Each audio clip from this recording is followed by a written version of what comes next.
Welcome to the Joy Work Show, the podcast that goes beyond the surface of business right to the heart, to explore the real joy and the stories behind success, not just the moments of celebration, but the challenges that pave the way for them. Hiya, I'm Diane, and on this podcast we know that joy just isn't about the good times. Often the greatest joy comes right after the greatest challenge.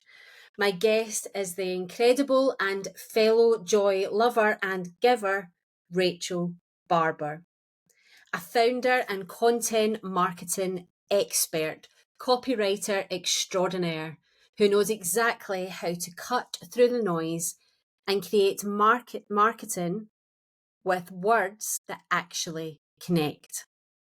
We talk about why storytelling is your biggest marketing superpower, how to bring more joy into your marketing, even when you hate it, and the role of LinkedIn in business growth, and importantly, how to make it work for you.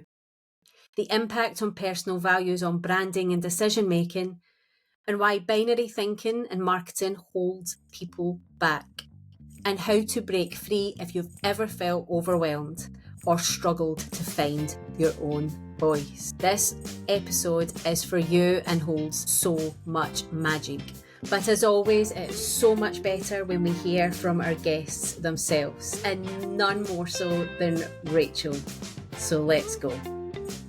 Hi, Rachel, and welcome to the Joy Work Show. I am so delighted that you are joining us today, and I'm so excited for everybody to get to know your story. But as I always prefer it in the guest's own words, tell us who you are, what you do, and how you got here.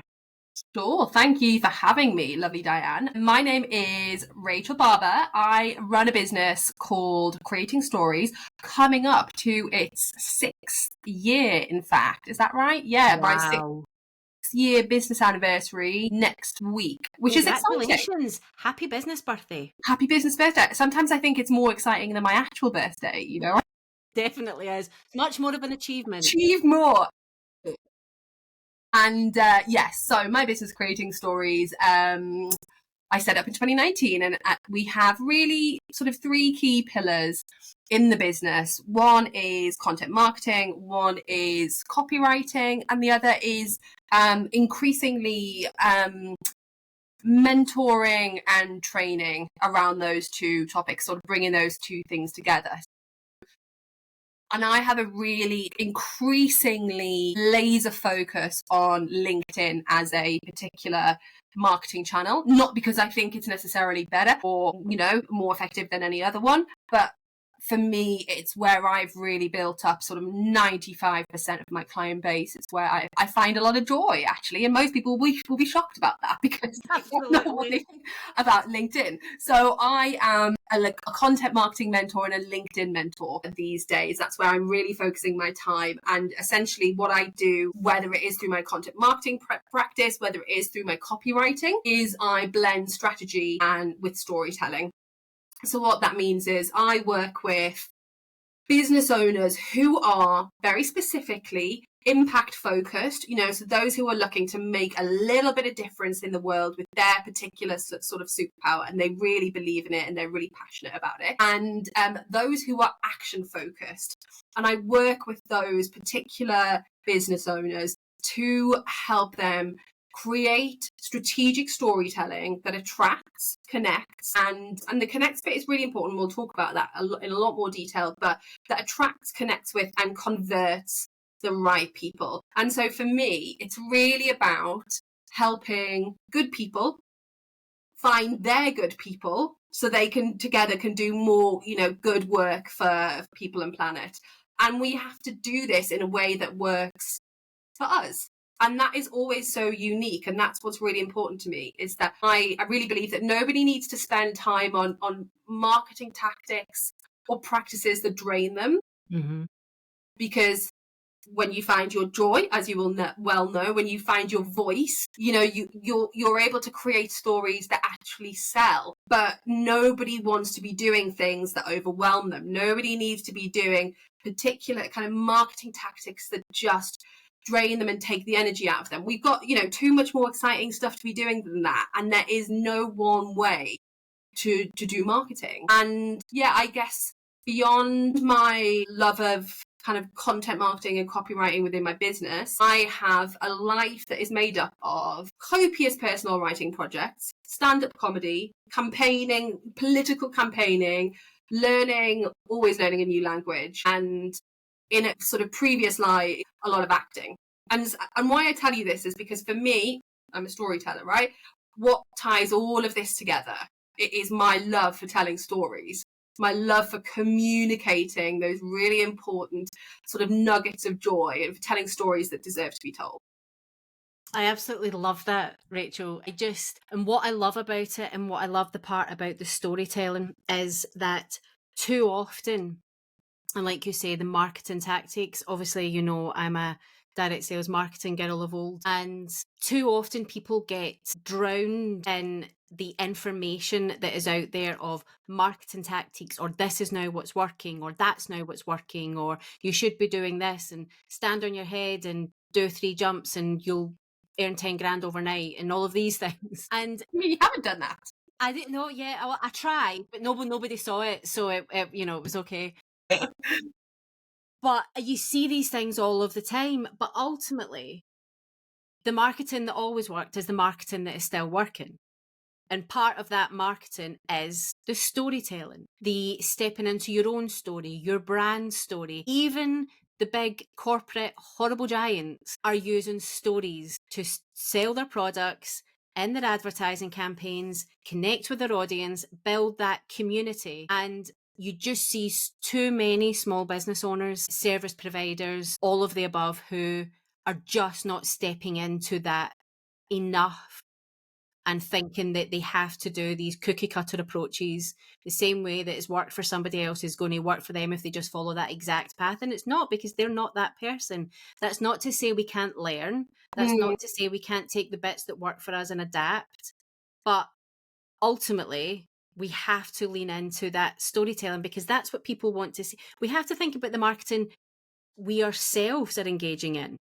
That's it. And you've hit the nail on the head now. And I think for me, there's 2 things that work alongside each other. One is a more emotive thing, and one I think is a more practical and sort of processy thing. We as humans try to build habits all the time. We try to create consistency. We know that consistency is one of the most important things for marketing. I'm not really a stats person because my brain doesn't work like that. In terms of, we all know those lovely stats that say people need to see us like 24 times in different places before they feel like they can take the next step down that marketing funnel. They take the next step to kind of get to know us or ask about our services. And the only way we're going to build up that resonance, that kind of equity with the people who follow us, is if we are consistent. Now, do not get me wrong, that doesn't mean just spout out nonsense consistently just for the sake of showing up, just for the sake of being visible. We need to blend consistency and strategy. And it's why I talk a lot at the moment about making sure that you've got an actual kind of plan for your content month by month. Make sure that you have an actual strategy. You know what you're talking to at each stage of that marketing funnel. Because if you don't, and life's, all of a sudden you no longer have a nice kind of batch of content ready to go on autopilot. If we have to, from a personal perspective, I know that if I have to kind of come on and write some content Monday, do it again on Tuesday, do it again on Wednesday, that doesn't work for me. I need to be able to kind of go with my creative flow, know what I'm saying strategically, batch it, create it, schedule it. And then when I've got that freedom, that creative freedom, the tap turns on even more, because my headspace is freed up. And then I come up with all the wacky ideas and try them or don't try them, and, get a little bit more ad hoc. But the only type of marketing that we're going to stick to consistently is the stuff that gives us joy, is the stuff that gives us energy. It doesn't matter whether I'm working with a solo founder at the start of her journey, or I'm working with a corporate founder of a company of 10. Every time I say to them, what are the marketing activities that drain you, and what are the marketing activities, that give you joy. A chap I was working with, still am, I'm working with him and his team. I've known him for a long time, and he gets the ick factor when it comes to kind of showing up and using his voice, even though he's got tons of integrity, loads of sense of humor. He said, I hate speaking on big stages because it's not me. And it doesn't feel like me, and I get overwhelmed by it. I have to prep loads and all of this. And I said, okay, well, we'll not do that. Let's look at what the option is. And he said, well, I love curating smaller, intimate discussions, nice roundtable discussions where I can bring my expertise and I can still position myself as a sort of an authority, but I help people in a smaller environment. There is always an alternative that works for you and that you can stick to. And I think, and this ties into my more emotive point alongside that kind of practical consistency, which comes back to what you were saying about storytelling. People feel a lot of the time that they get really caught up in this idea of having to stand out, and it's true. You absolutely do increasingly have to stand out, and you have to stand out by being different. But here's the thing, you're already different. You already are completely unique, So I did a talk at a sort of a summit last year in 2024 called Speak and Shine. And one of the things I said was, there's a quote by Oscar Wilde that says, be yourself, everybody else is already taken. And I said, I hate that quote.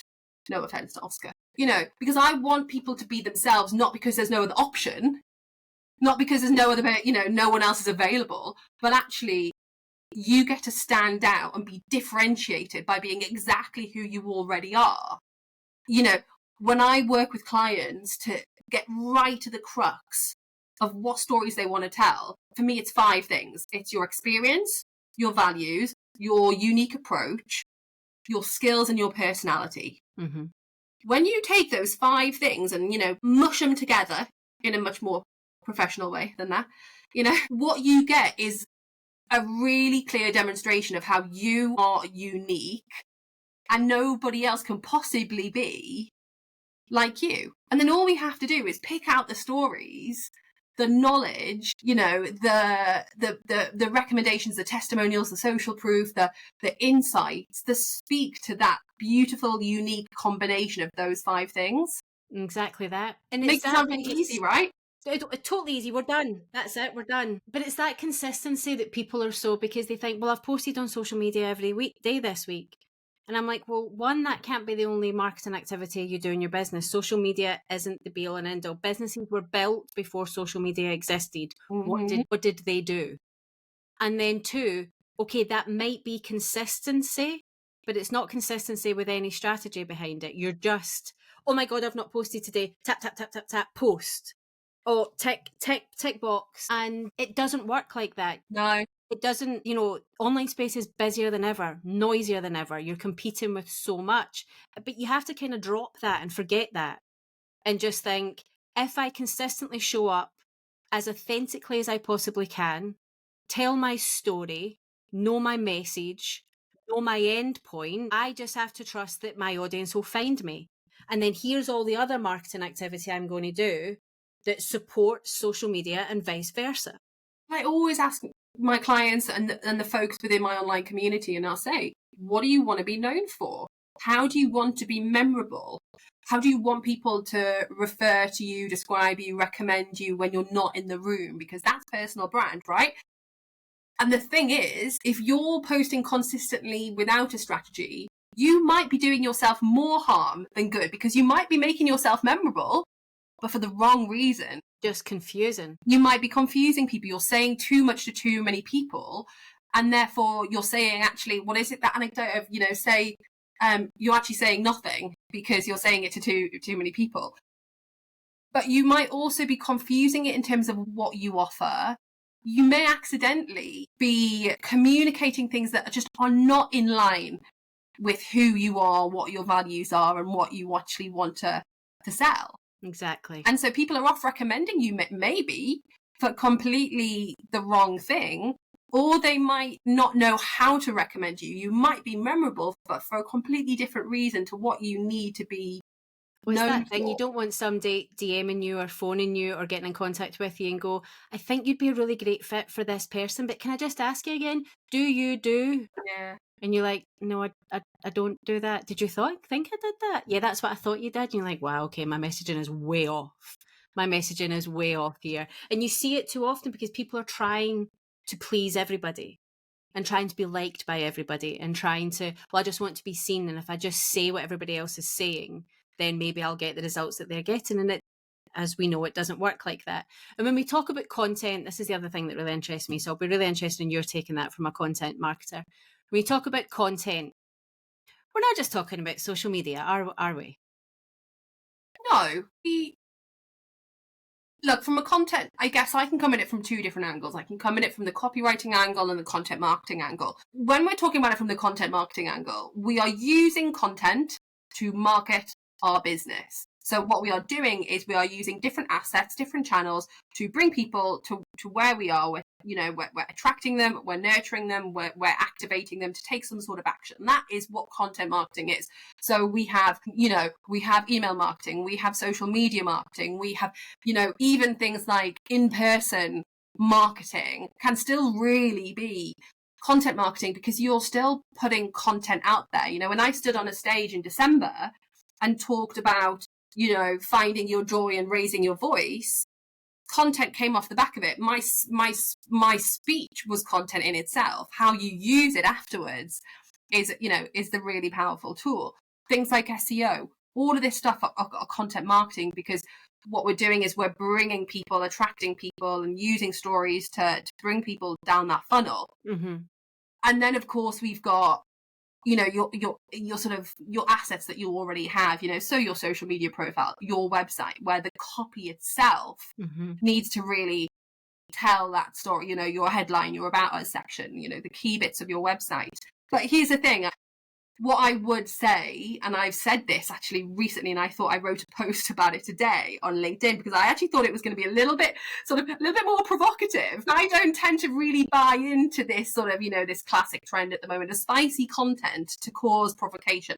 It is not me. I understand why people do it. I think you can be authoritative and come out with very specific opinions without needing to shame anyone or use sort of sassy language. But we are all different. There is always room for all types of marketing.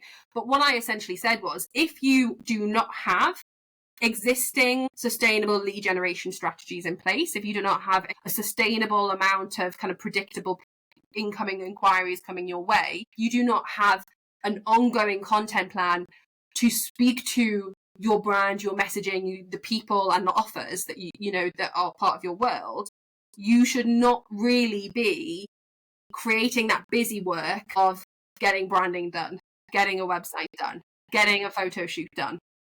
Because for all of those what things, you're doing it for, and what does it say, and what does it look like, and how does it feel if you've so not... often this happens. I'll work with folks at the very start of their journey, and I'll say, oh, what marketing activities are you working on? Updating my website? No, because that is not marketing. Nobody's going to see it. That is that is developing your brand and your brand assets. But unless you are putting in the work to have people come to that marketing real estate, it's a really easy way to fall into that trap of creating busy work and feel like you're being a really productive business owner and doing all the right professional, productive stuff. Mm-hmm. But what you risk is months and months down the line going, I've got everything, all the bells and whistles, looks really good, but no one coming to me. And I don't know what to say. And I don't know what to say, I created a website before I even launched my own business in 2019. And honestly, don't even use it. I create very simple offers. I put them out there. I sell most of the time through social media or through discovery calls. Yes, at this point, probably should have a slicker, more professional, more updated website. People come to mind, they see it. But that is not what I am spending my hard-earned and very precious time on when it comes to marketing activities. As a solopreneur, small business owner, however you identify in the business space, you have to prioritize what is the important thing. And a website isn't necessarily a needle moving activity. until you decide that it is. I was speaking to somebody the other day, and her SEO was really important to her at that point because she wanted to be found within her local area. Yeah. So that is absolutely a priority for her. And she's like, okay, I need to sort my website out because for me to be found locally, SEO, index pages, all of those things, I'm going to go and get that thing done. But the previous 2 years she's been in business, that wasn't a priority. She was finding her clients in different places. She was doing different things because her messaging was right. Yeah, and I'll give you an interesting example. So I have a client who is even further. She is a marketing professional herself, and we work as almost, I'm like a marketing partner to her, and we do some strategy work, some content strategy work, and I do copywriting for her newsletter and for her blogs. And she does have a really established website, and we produce monthly sort of SEO focused articles. They get hosted there, they get repurposed onto her website and her other channels. And then, flip that, I have a client who just has launched her coaching business sort of 3-4 months ago. And what we are focusing on is getting her visibility and her confidence up just by showing up on LinkedIn and really tapping into her level of differentiation, focusing on what, coaching is a very, very busy space now. Yeah. And so we focus on what is her unique angle for it. And she said to me, I really struggle to write LinkedIn posts because they're so short. I'm a long form gal. And she went away and she wrote a LinkedIn, Yeah. and she said, oh, is that okay? And I said, it's perfect because it's what unleashed your creativity. We can absolutely repurpose this if we need to, or you can just focus on the stuff that you actually get to do and you feel confident and comfortable doing it. And we can use the LinkedIn article as your kind of, your blog space, your article space. And then when you're showing up and posting, you can point people to that article because that is what makes you feel like you're in control of your message, of your productivity, of your creativity. And then, further down the line, we can take those articles and we can make a really fancy sort of addition to her website. But right now, we've got 2 people doing the same mission of marketing their business, but in 2 very different ways based on how they need to move the needle. Yeah. And in ways that work for them because they're very different individuals. Mm-hmm. And that's, we've got to make marketing work for us as individuals and in the limited time that we have. Completely it. And that is it. And it's all about, do the article, do the experiment, find out what it drives towards you. And as you say, it's then somewhere to drive people towards to without spending the time and the money to get the website up and working that you don't even know if people would come and look at. You don't even know at this point if that's what your dream client wants. Do your dream client even want to look at a website, or do they want to get to know you, jump on a call with you, or look at a really simple sales page to buy the thing they know they want to buy? Yeah. It's really about knowing your audience and having that content. And too often I see people saying, oh, but I've done my content. I did an Instagram post and I'm like, no, you need to think about the content as, your messaging, your voice, the way you're talking, your copy, a blog, what can you repurpose? Where can whether you're showing up on a stage in a networking group, on Instagram, on LinkedIn, what are you saying? That is your content, and if we took all of social media away, you would still need content. You would still need content. And let me tell you, this is coming up to my, as I said, 6th year of business. My messaging and my content has evolved so many times over the years. The person I was speaking to 2 years ago, 1 year ago, 6 months ago, is completely different to the person I'm speaking to right now in 2020.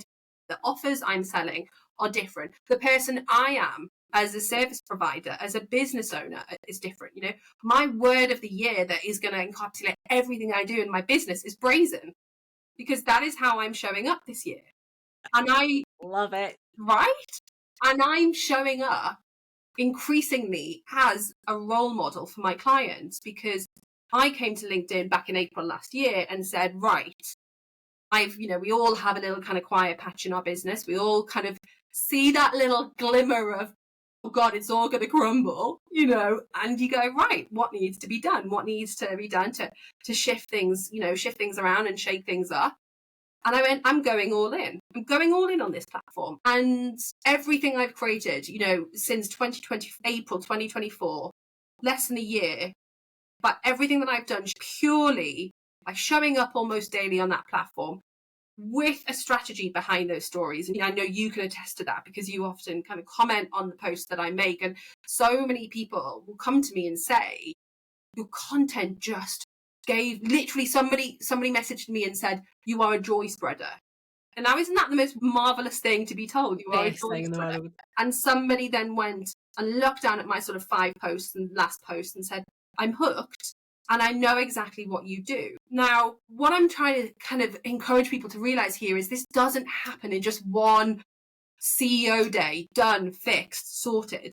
This is little change after little change after little change, right? And I realized this year, it's never finished. It's never done. If you're waiting for your messaging to be perfect, to show up and tell that story, tell that piece of get that piece of content out there, you're going to be waiting for a long time. Similarly, when my clients come to me and say, and I say, what's holding you back? And they say, I just don't have the confidence to post. I haven't found my voice yet. And I will say, listen, I'm not a confidence coach. But what I can tell you is if we're going to sit here and wait for you to be confident in posting, we're not going to have you posting. You need to feel the fear and do it anyway. And that's it. Because every day I show, you know, I got to a point where I said, oh God, I can't tell people online that my word of the year is brazen. And then I actually thought, no, I actually don't need to tell people. I need to exemplify it. Yeah. I need to role model it. I need to, you know, and what does that word look like for me? What does that mean? For me, it's not even about being that 100K a year kind of do this, do that type person. It's not about having every single hook be about how I did this or how I created that transformation. Sometimes for me, brazen means being really brazenly wacky, because that's me. When you work with me, you're going to, you know, you're going to have a lot of fun, but we're going to go off on some weird tangents and things are just a little bit loopy sometimes. I'm not for everyone. Nobody's for everyone. You don't want to be. I don't want to be for everyone. I want to be for the people who want a bit of fun, who are ready to take action. And like my client who just yesterday sent me an Instagram video of a load of puppies on a school bus going on a day trip. You're like, I have really nailed my messaging when these are the clients I'm attracting. Because this is what I need from my life. So often, like, obviously we all know about ideal client. We all know about doing that work. And I speak to clients about having their dream client. I said, you will attract your ideal client. If you do enough work and go into your messaging and go deep enough, you're going to attract your ideal client, who that is. But who's your dream client? And for you, and the thing that you keep repeating and coming up is action taker. So for you, you want to work with somebody that when you put something in place and give them their content marketing piece, whether you're mentoring them, whether you're doing it for them, whatever it is that you're working with them on, you want them to go and take that action. Your dream client will take that action. They won't just say, oh, that's great, thanks, get the email and then sit on it for 6 weeks before they do something with it. My dream client treats me like an all-you-can-eat buffet. Yeah. And that is brilliant because that's my vibe. Right? I've invested a lot this year in some really high level support, from sales strategy to sort of business strategy, lead generation, and hiring a virtual marketing assistant, because this year I am being brazen and I am making big money and I have big moves to make. And so in order to do these things, I need to work with people who are at the top of their game. And I need to be in uncomfortable spaces. I need to feel uncomfortable. I need to feel that like level of imposter and just tackle it and go with it. But when I'm in those spaces, I am that person that asks 1,000 questions. Who is there? You know, client, because you're doing that. Because I'm the one that creates transformations. I'm the one that, you know, who somebody tells me, you need to go and raise your prices, Rachel, because you're not, you know, you're delivering too much value and you're not and I go away and do it, and I bring in a client at that rate.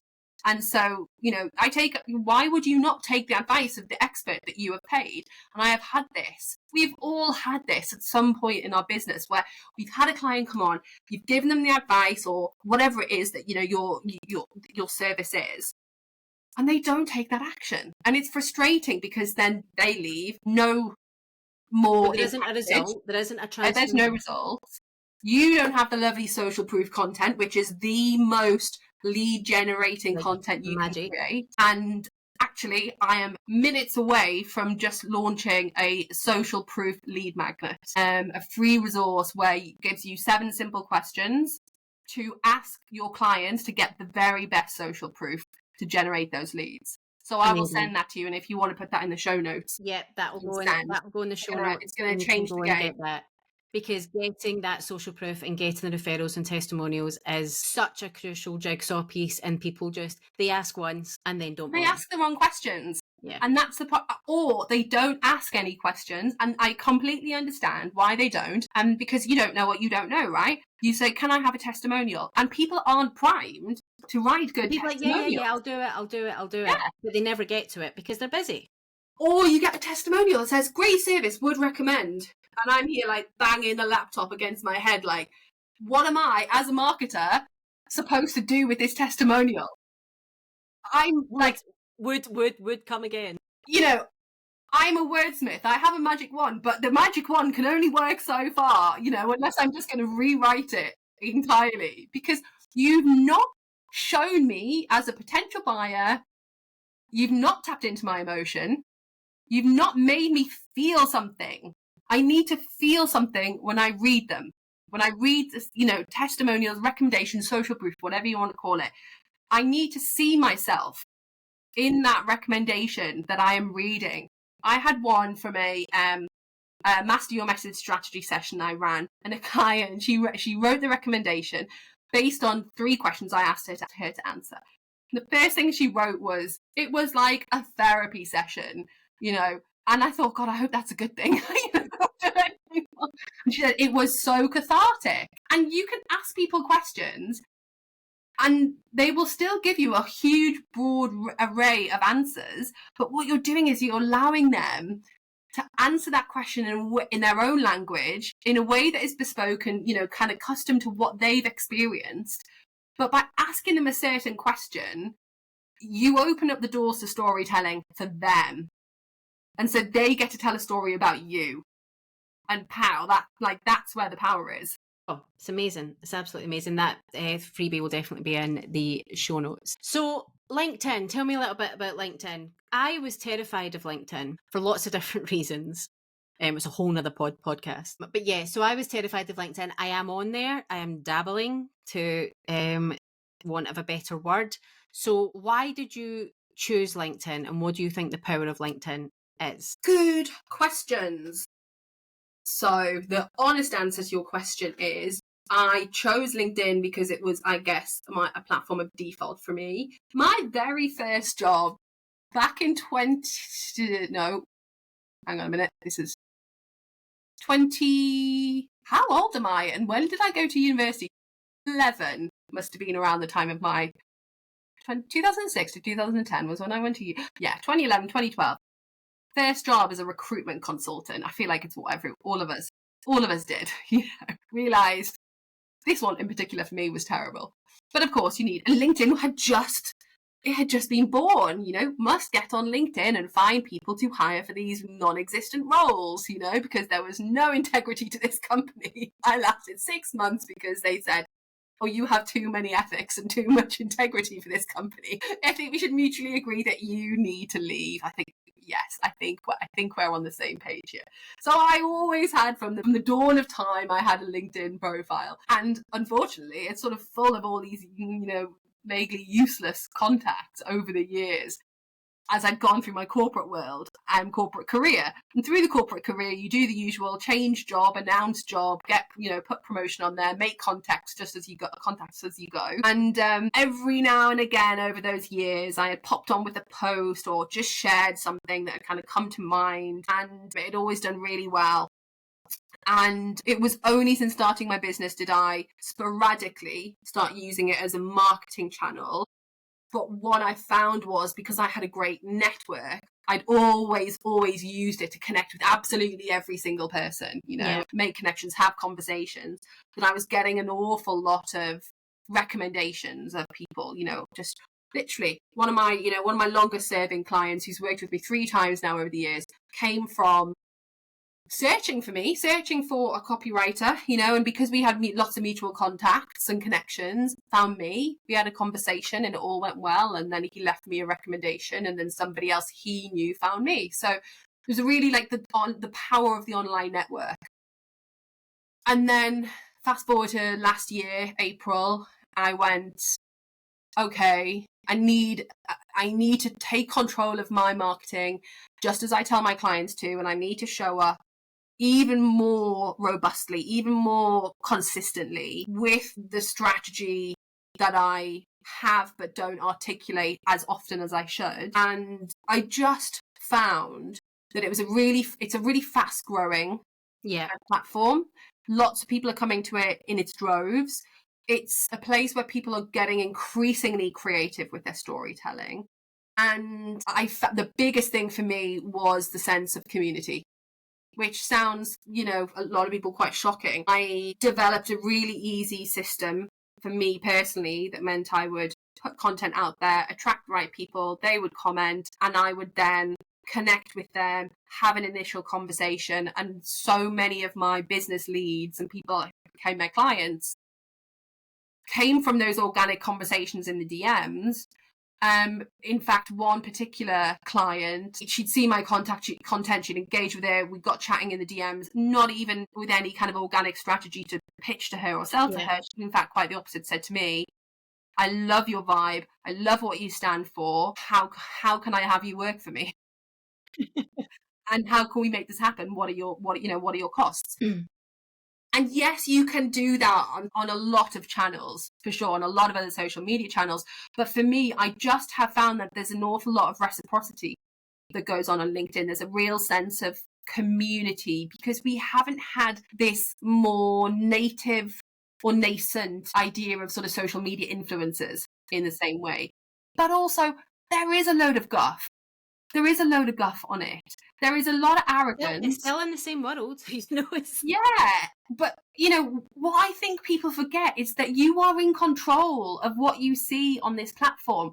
Somebody the other day on Threads was talking about LinkedIn and saying how awful it was as a place. And they used this phrase, and it really, it's like kryptonite for me. It just sends me like insane. They just said, it doesn't serve me as a platform. And I went back to them and said, but they're not there to serve you. It's not no social media channel or any marketing tactic is a passive practice. No. You have to make it work for you. We as business owners are in the business of serving other people. We are service providers. You have to treat that platform in exactly the same way. You have to serve it with your stories, with your knowledge, with your experience. And then you will find, and yes, you have to do some work. Mute the people who chat crap at you, mute them, get rid of them, delete them, whatever you want to do. Find and focus on the people who bring the joy to you. Yeah. And that will be different for loads of people, So for me, it's about finding those people, as we know, who want a bit of fun, who want a little bit of silliness and frivolity, who are here and there to take action. But for others, they want more serious people in their world, and that's also fine. That's the same. You could go in, exactly. People forget that we are consuming it. But when it comes to social media, we have a choice of what we consume. Yes, there's going to be ads. Yes, you can see more ads coming in on LinkedIn. That's no surprise, but we have to remember that all these platforms are free for us to market our business. My dad still falls off his chair when he finds out that this is available to people as a salesman himself. So, he's just like, why are people moaning that they've got these free platforms that they can talk about their business on? But it's up to us what we consume. It's up to us what's in our timelines. Yes, the algorithm does all the algorithm things, but ultimately, if we follow somebody, we're going to see it and we're going to see people like them. If we don't, then we can unfollow and try and change the trajectory of where the algorithm takes us. And we And caught up. particularly on LinkedIn. Yeah, and when we get caught up in this trap of moaning about the algorithm, what we're allowing ourselves to do is forget the golden rule of consistency. Because when we focus too much, we need to be consistent. You know, so I put a post on LinkedIn today, this what I thought was going to be a provocative post about getting rid, not putting your time into your website and everything. And I thought, oh God, all the website designers, all the branding experts are going to come at me. But I'm not here to create controversy. I'm not here to, because that's not my style. But I am here to have a healthy heated debate about this and to position myself as a person of authority that believes in this. Damn it, all the branding experts agreed with me. Well, you're not helping my algorithm here because I need to. I was just about to say, because I've spoken to a couple of branding people and they're like, no, we want them to have done that work. Yeah. Because exactly. we're not here to tell you what your messaging is or what your values are or how you need to show up. We're just here to help you once you tell us what it is. That is it. And that post had so much engagement and so much. I had new people follow me. I had people get in the DMs. I had this a couple of days ago. I wrote a similar style post. I had someone who's really big on that channel pop into my DMs and say, just really loving your content at the moment. I've had, leads come from this type of content. Yet with these posts for me at the moment, I'm getting something like under 100 impressions because who knows what witchcraft is going on with the algorithms. But I don't care, because what we have to remind ourselves of is it's yesterday's fish and chip wrapping. Yet it's also collectively and compoundingly, not a word, but I think I made it one, part of your bigger story, part of your shop window. People do go onto your profile, and this is where LinkedIn is so good for this, more than any other channel. You are primed in LinkedIn for longer form content than other channels. If you're someone who likes to really get to the heart of something, LinkedIn is a great place. People come onto my profile and they scroll and they read the last 5, 6, 7 posts. So when I audit clients' content there, or I work with my mentoring clients and every week I give them some accountability, some feedback, some suggestions, I will say, you've had 7 posts, a week's worth of content. Probably that's, not right for a lot of people. And not a single one has told me what you do or what you're offering. You've told some great stories. You've made some great conversations happen, but you've not told me how I can take that next step with you. We need to have that top of funnel, lovely storytelling content that brings people together. We need to position you as a thought leader, with that educational content that isn't 3 tips or tricks. Yeah. And then you need to ask them to work with you. You need to invite them. And even when you don't get any sales from that content, doesn't mean that content isn't doing its job for you. At the same time, people put this sales content out there and they feel like it's been, tumbleweed. Yeah. Because they haven't had 15 people click like on it and immediately request the information or book in. It doesn't work like that. No. It's the compounding effect. It is still a valid sales post, and it is still a valid and absolutely essential part of the puzzle. Yes, that's and it. Then what happens is, out of the blue, somebody, books an inquiry call, or somebody books your service 3 days later because they've come back and looked at that post.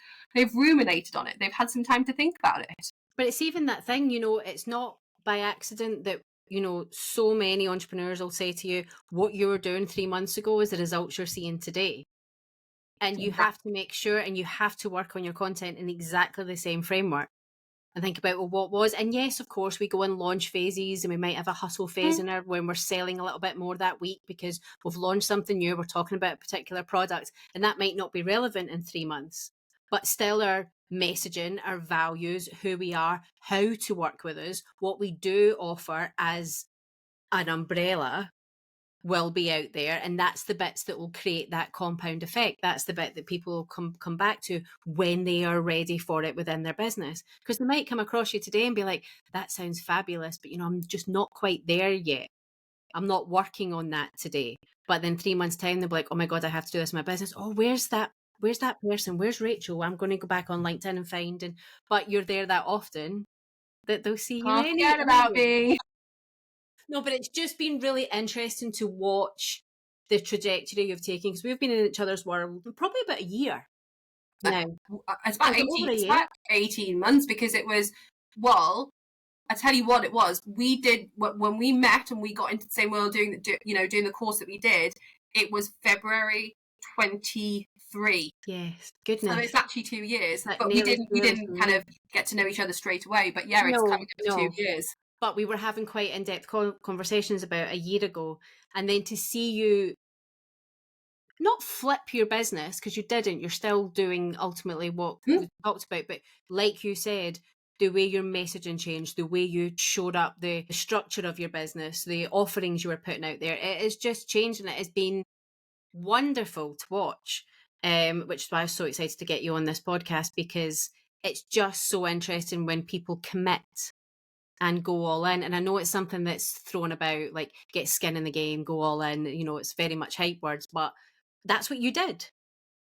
What is the worst that can happen? Right? Literally, what somebody doesn't like what you have to say, or somebody sends you a message disagreeing with you. Your message to me when I sent that email over email marketing, and was one of many actually with that particular kind of vulnerable story I told. But this has happened multiple times recently where people have said to me, I am following you from afar, as they say, or I'm lurking on your content. I'm following you from afar with such admiration, with such, you're such a role model to me. And that's not even the folks who are necessarily going to buy from me, because those who aren't sending me those messages. They're just going straight to buying or booking. Because they're ready. But what we always need to remember is that these people do exist. Mm-hmm. So for me, it's why when I created this sort of ongoing monthly mentoring program called Find Your Voice, on a one-to-one basis, it came off the back of conversations I was having with clients who were telling me, and that's the best way to form an offer, right? They were telling me this was the sort of support that they needed. And for me, why it's working so well is because every month you evolve. And every month, something else happens in your business that you need to just sense check. Does this messaging? So every time I send a sort of a strategy form, and they have to fill it in on a monthly basis. And I'll say, fill in this, these 3 or 4 questions about your messaging. And if it hasn't changed, no problem, great.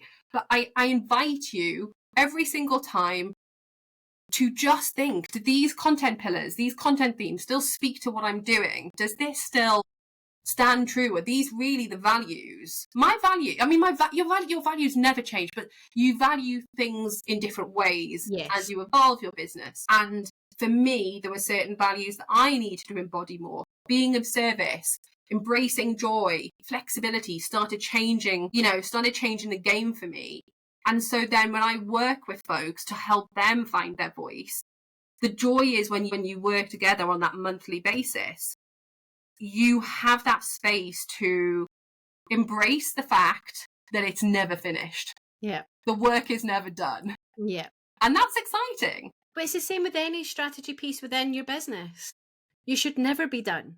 If you're done, it's time to stop, It should never be done. It's ever evolving. It's ever going back. It's not, too often clients will come to me and be like, well, that's my business strategy done. I'm like, no, it's just... Yeah, it's for now. It is. It's for now. Go and take the action and then reflect on it. Reflect and reset, reflect and reset.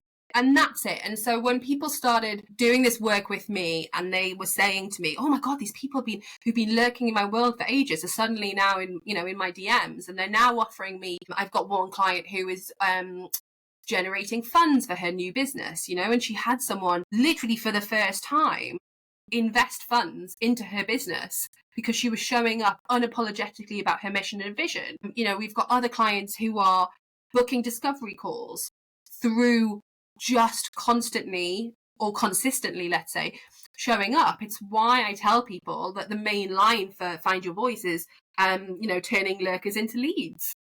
Because the only way you turn those lurkers into leads is by consistently and strategically showing up. Not all of them, because only like 3% of people are ever ready to buy from you. But that 3% is constantly changing. But So you you also have can't. to be constantly changing too. You have to look after the other 97%, because they're the people liking your stuff, commenting, bringing those people to you. Yes. To feel that's how that 3% find you, because there's other people who enjoy the value, who enjoy the free they get, that enjoy the community you build, whatever reason that they continue to follow and engage. They're the people that bring the 3%. So we can't forget about them. And too often people get too tied down to, well, they've not bought or they've not done this. You need to think about nurturing it all, everybody. So within your audience, I've got a feeling we could talk about this for a really, really, really long time. And I don't even feel that we've even scratched the surface. But as you know, with this podcast, we do ask everybody 3 questions to bring, and I'm sure it's going to bring up some more topics for us to talk about as we do. So the first one I'm going to ask you for is your joy spotlight. So that's a favourite thing that has shaped your life, business, or work. The day I was made redundant. That is, when I thought about that, I thought, oh God, yeah, that really is a little bit different. But that day, it's coming up, it's coming up to it. So I celebrate it as the 6th of February. And I think it was 2 days later that I created my limited company. But while it's a sort of, a man-made milestone in many respects, it's a day I have to absolutely celebrate, because it turned my life kind of upside down. I had just started a brand new role as on the 2nd of January, it must have been, as a head of content in an events and publishing company. I was running a team of people, and within 4 weeks, the company had gone into administration, and I had no, I was going to say maternity leave, that's not the right term, redundancy. And 2 weeks later, we were supposed to be flying to Cuba for 2 weeks. And oh my God, what are we going to do? What are we going to do? What are we going to do? Do we go? And yes, we absolutely went. And I thought, no, this is the moment. This is the moment where I take control of a thing that I'd been wanting to do for a long time, create my own business. I'd always thought, I can't create a business. I don't have a big idea. I haven't created an idea for the next Uber or whatever it might be. It's like nobody told me that you can just create a business out of the thing that you already do. It's mad. There needs to be education in schools about what kind of creating a business actually means and what it actually looks like. And so I started out as a freelancer and very quickly shifted that whole kind of mindset and the whole proposition to it being actually a business, of sort of service provision. But it is absolutely the day that changed everything. It shows to me that you really can find the joy in anything. In something that kind of had me spiraling, financial insecurities. Oh God, what am I going to do? But that joy that you create is complex, it's complicated, and it's non-linear, because every day in my business, Ronan was a wise man. Life very much is a roller coaster. When you run a business, I think I have about 25 moments of joy and about 35 moments of misery each day. Those numbers fluctuate. But that, as someone with ADHD, that works quite well, because we just roll with the punches, and the highs are high and the lows are low. But I have complete control and flexibility. And when I make mistakes, they're my mistakes. But you can own them. You can own them. And you can change them. And that's my whole thing with joy, because people quite often, friends who have known me for a long time, laugh with how much joy is like all over my business. Because I'm probably in part not the most joyful person in terms of I love pink, yes, but not that kind of fluffy joy. She's so happy and I am not go lucky whatsoever. There is no skipping here. But for me, it is being truthful and being aware where that joy is. So it is when the challenges come, when you're put in those positions that you were put in, that you were forced into, and instead of spiraling, which you would have done anyway, regardless, but in spite of the spiraling, I should say, you saw something that you could do, and ultimately something that has brought you a life that you want. And it's not easy, but nothing's easy. You pick your hard. Yeah. And I'd pick this hard every day and finding this joy every day. And I'm exactly the same. I probably give up my business and think I've got the best business in the world every day. That's it. I'm doing it. I'm packing it in. I can't do it anymore. Like, oh, this just happened. Look how good this is. And yeah, every single day. So I totally get that. So I take it you wouldn't go back to that day and change anything then? I thought you meant go back into the employed world, and I think Would you go I'm back the least employable person now. I think in many ways I'm quite I'm very quirky. I'm quite, people say, oh, you're very zany, you're very this, you're very that. I have moments where I'm quite deranged, and you think, I left when at the workplace in 2019, so I had just turned 30, I think. And, so you're talking, I'm 38 this year. I'm just exhausted by the ADHD of it all. Mm-hmm. I have so many different kind of health issues that I'm trying to navigate. I give far less about who I am and what people think of me now than I did. Who would want this in their life? Like, obviously the right people, but it's far, when you're trying to find those right people as clients, it's great. You can go all out, and there's millions of people out there that you are your potential ideal clients. You can find them a lot easier, in ways that are far easier than if you're trying to do that through job interviews. Yeah. And that is not to put myself down at all, because if I absolutely would own it if I had to. But I also just, my God, imagine having to request annual leave. Yeah, no. No, thank you. No, thanks.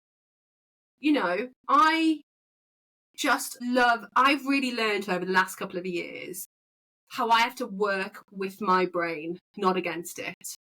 So for me, the older I get, the more things like tiredness and stress affect my ADHD. So I have spent so many years battling the fact that I don't work in a quote unquote normal way. Yeah. That I need very specific things to work at my best. And even the other day, I was working on a really gorgeous piece of sort of strategic messaging for a done for you client.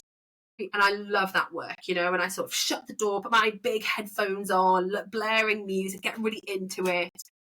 But I have to be in the right headspace to do that work. You can't have distractions. I can't work on that stuff in the afternoons, for example, after working it when my energy's great.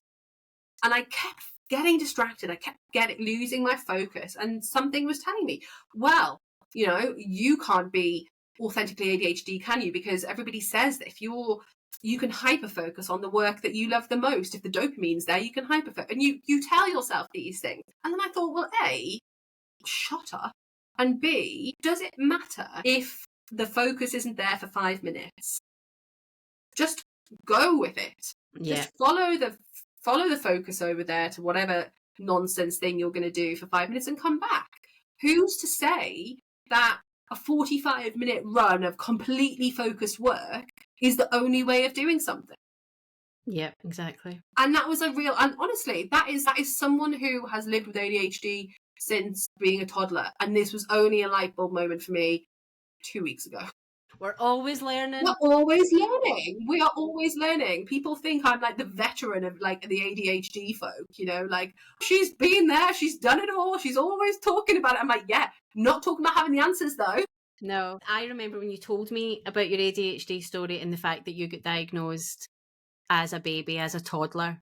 And it kind of blew my mind because you just don't hear it happening in your generation. And if you're in my generation, maybe, I don't know. I'm 37, at that time, so. But at that time, you just didn't hear it happening, which moves us very nicely into you're inspired by joy. Yes. So this was, remind me, this was who? This was the person, so it was a book or a mentor or something that really inspired you. Inspires my joy. Yeah. And my answer to that is my parents. But they're very, northern working class folks. I will not tell them because they'll find it awful and, and embarrassing and such a display of emotion. But yeah, I think I look at this and I think I was diagnosed at 2 years old, something like that, because I was speaking my own language. A health visitor came to my mum and went, sorry, what's happening here? What? And my mum was like, what are you talking about? And she was like, well, she seems to be very fluent in a language that only she has created. And my mum was like, no, but I didn't really get that because I was really in tune with it too. A classic like mum thing.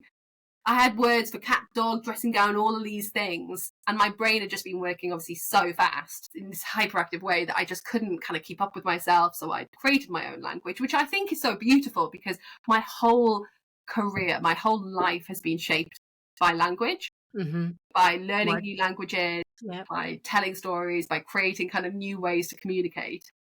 And they have just always been my advocates. They have shown me that you can create a life, you can shape your education, you can create a business that works for me.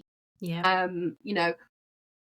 When I was in school, like I say, I was studying French, I was studying Spanish, I was studying Latin, and I wanted to study ancient Greek. And quite a lot of the parents were like, why are you even offering ancient Greek? Because it's, what good does it bring? And that's a whole other podcast for me on the brilliance, language, isn't it? On what it does offer. But my parents in particular were the ones to go, if it brings her joy, let her study it. Because we are not here to put our children through just academic turmoil just to get certain grades or certain status. My life, my childhood was very much about how can we channel her energy? She loves languages. Let's get her to do every goddamn language under the sun. It's the one thing she can do, like a supremo kind of genius at.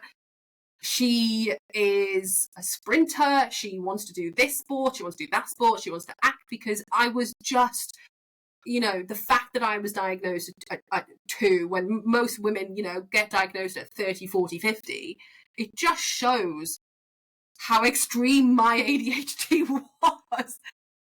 Me and my little playpen, all the signs were there, straight out the bat, that they just always gave me the permission, gave me the sort of the encouragement to build a life that would work for me, when a lot of other parents wouldn't.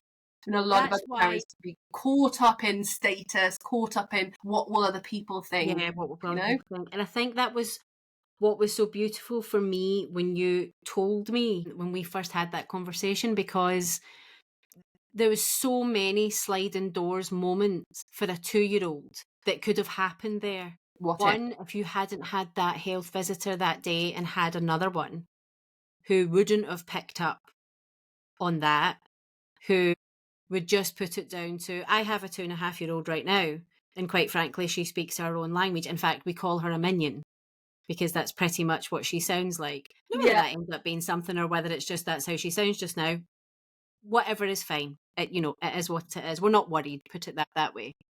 But the fact that health visitor saw that in you and said something about it, and then obviously did something about it for you to get diagnosed, and then for your parents to not only accept it as working class parents from the north at that time, but to support it and then to continue to support a life, it's quite a beautiful thing. There's not a lot of vocalized love in, I think a lot of families, especially, those in the north, those who are working class, there's not a lot of, and there's a lot of generational trauma that happens, isn't it? We in our age group now are dealing with parents of other, kind of way back, who just don't know how to communicate their love, don't know how to communicate it verbally, vocally, and they sort of don't need to, because they show it. Well, that is a show. I mean, there's so many, like, if I think back to my working class background and think if certain people in our family were given, I just don't know if there'd been a lot more friction before the acceptance came. Yeah. I was given every opportunity to be given the best, the best resources possible to support me in my very, very specific sort of additional needs, even when they couldn't afford it, parents are there sometimes, aren't they? Or the right parents, that's a terrible phrase, but parents who I guess do it well are the ones that allow you to tell you what you need before you even realize it, you know. So many times I've been told off by my own mum for going, you know, and saying, why have you not written your book yet? Why have you not done your podcast yet? Why have you not? I'm a bit busy. And they don't quite get the commercials behind these things, but what they're actually showing you is just how much they believe in you. Yeah. They won't tell you it, you know, verbatim. No, but just that support, just that saying that I think you can do it, rather than why would you write a book? Yeah. Why would you There's do a no podcast? questioning. And I grew up where I was never told I couldn't do something, you know, and that never produced someone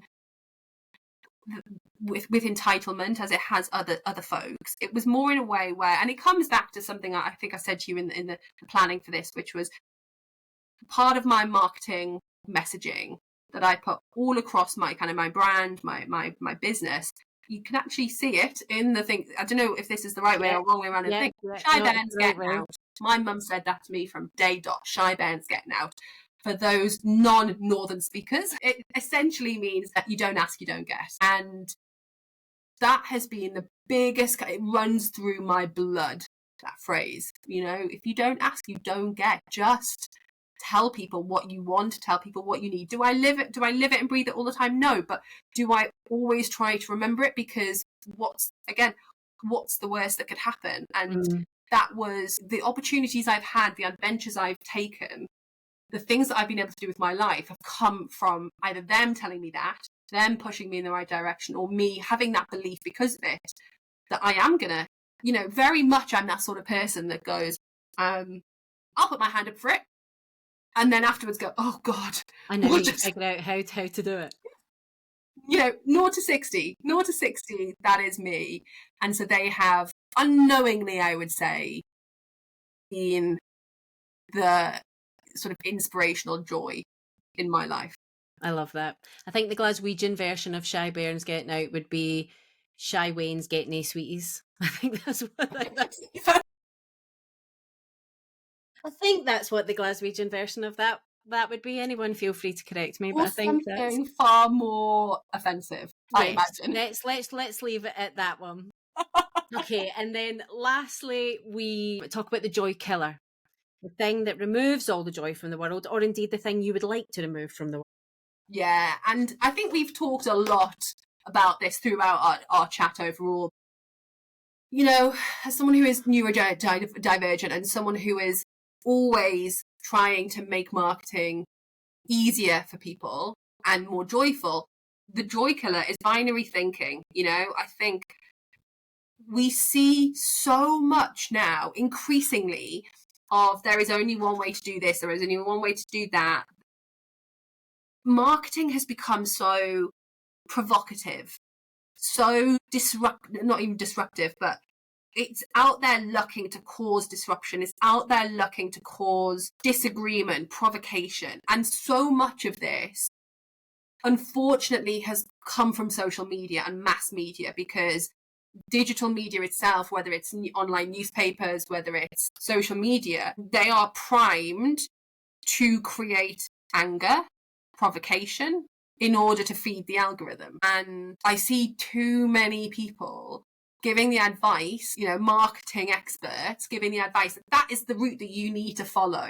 You know, there is only one way to do this. It's, you know, back to this kind of spicy content thing that we're seeing a lot of at the moment. And it really errs into shaming people, because it makes people feel that if they don't have that, if that one way doesn't speak to them, then they're no good, then they're inferior. And in reality, the most magical form of marketing, of storytelling, as we've said, is the one that works for you. Yeah. We're overcomplicating it. Completely. It really is that. Does it work for you? Can you stick to it? Does it give you joy? And does it work for your ideal customer? When, you know, with this binary thinking that really kind of stems from this mass media kind of way of doing stuff, it creates shame, but it also creates fear. Mm-hmm. And it's fear that holds so many voices back. especially, those underrepresented voices. So that, folks from those who identify as women, those who are part of the LGBTQ community, Black and brown voices, they are often so worried to speak up because of fear. How dare they have have an authoritative voice on something, because they know from experience that they're going to get battled, that they're going to get bashed. And actually, if we could create a space for discussion and debate where people can disagree, people can have nuanced conversation, then so many more people would feel, I was going to say empowered, but I think we all hate that word at the moment, don't we? Encouraged to show up as themselves, to take up the space that they deserve and to raise their voice. It's got to be about nuance, and it's got to be about joy. Yeah, that's it. And I think it's because quite often people are told polarizing content. And I think you can be polarizing without being shock jock. Yes. Or without being, like you say, bringing shame or judgment into a space that doesn't need it. And I actually did a podcast on my episode on Monday, was about an email that triggered me, that I got, and how I felt about my career path and stuff. So go and listen to that if you want to hear more about that. But it wasn't even something that anybody else would have necessarily felt judgment over, but I did. Yeah. So you just don't need to be that judgy, that pointy finger. That, as I say, you can be polarizing by being authentically yourself. Yes. Because that in itself is polarizing, because you're not the same as the next person, and you're not sitting at home thinking, right, what can I do today that's going to shock everybody, that's going to annoy people and then get a reaction. Yeah. Whereas ultimately, like you earlier discussed, sharing a vulnerable post got people talking to you. Got a community talking about something because you were being real and you were being honest, but you weren't doing it to shock and polarize. And I think you can listen. I think when we're doing really strategic marketing and storytelling, we have to find a way to call people in and also, to a degree, call people out, because we have to be able to show them that they're not taking the action that they should be taking. We have to show them that they are getting in their own way. But for me, it's about the language that you use. Because if I personally read something that starts with, okay, I'm here to call you out on this, or if you do this, then I can't even think of a really punchy example, but some of the ones I've seen immediately make me feel terrible about myself. And they're not even like directed at me. And I think if your initial reaction to a piece of content is negativity, I'm sorry, but you're not going to want to work with that person, or you've not even got to the end of that post. You can still absolutely make those people aware that they have a problem, an issue, a challenge that you can help them solve. And you can make them feel ever so slightly triggered, make them feel activated, make them feel called out in a way that feels, at least for me, in a way that feels nurturing, in a way that feels supportive, and at least how I choose to do it. And the people I work with are exactly the same. They come to me because they want to work in that way. Other folks who take that far more punchy, spicier, provocative approach, absolutely, I do believe they get, really good business from it. Yeah. And there is absolutely room to say that those people attract maybe more kind of type A kind of people who want that sass, let's say. And that's sort of the beauty of it, in that there is room for everyone. But when I think about what kills the joy for me, it's that. It doesn't work for me. And while it might work for others, I still believe fundamentally that everybody has a right to do it, has a responsibility to do it in a way that isn't making people feel triggered, making people feel like they've been harmed in some way, because we all have a duty of care over the audiences that we build. Completely. I completely agree. And that is a lovely time for me to say, if people want to come and get your version of nurturing, support, and everything in between, and dare I say creativity, definitely up there for you, where can we come and find you? Come over to LinkedIn. Join. Of course. in the LinkedIn party. Look me up. It is Rachel Barber -content marketing. You won't miss me. Nope. It's bright, it's colourful. That's the place to find me, you know? It's definitely worth it. And if you are nervous about LinkedIn, like I was, still am a bit, and you want to dip your toe in it, definitely go and have a look at what Rachel's doing it, because you'll see that you can just be yourself. And that's who I thought I couldn't be on LinkedIn. Yeah, you absolutely can. You absolutely can. If you go to my profile on LinkedIn, there's a sort of a Linktree page with some, you can book a call with me for a chat. You can have a look at a couple of my free resources. If you are really kind of committed to making LinkedIn the place for you, if you can see there is opportunity there and you're ready to put the work in to take action, go to LinkedIn and have a look. I've got a few nice slides on a simple Canva document about Find Your Voice, the one-to-one mentoring program.